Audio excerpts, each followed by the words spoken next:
Gatusan Kabanay ang apektado sa sunog kagahapon sa Sunrise Village, Barangay Panakan, Davao City. Ang report ni Jandy Esteban. Dinhi sa kapilya nagtiner ang kapin Gatos Kabanay nga apektado sa sunog kagahapon sa Sunrise Village, Barangay Panakan, Davao City. Gumikan gamay lang ang lugar, nagguot na ang mga residente ug dili malikayan nga masupak ang social distancing. Di man gyud nato malikayan nagtapok-tapok kay mamantay laing choice magtapok-tapok man gyud.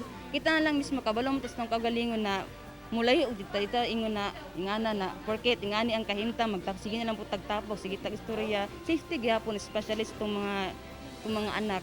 Tungod sa kapaspas sa pagkatag sa kalayo, halos silang tanan walay nasalbar nga gamit ug tapot lawas ra ang nadala. Karon wala sila kahibalo kung unsaon nila pagbangon human sa insidente, karong hurot tanan ang ilang napundar.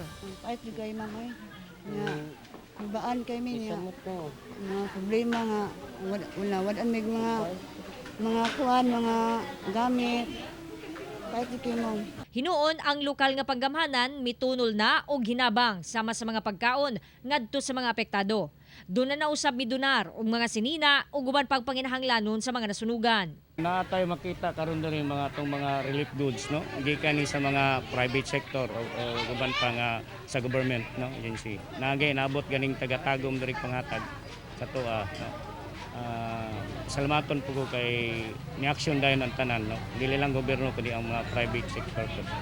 Base sa tala sa Bureau of Fire Protection, 45 kabalay ang totally damaged, samtang 7 ang partially damaged. Ato ang investigation naka-focus dito sa information nga prior sa incident, mga bata lang ang nabilin sa balay kung asa nagsugod ang sunog.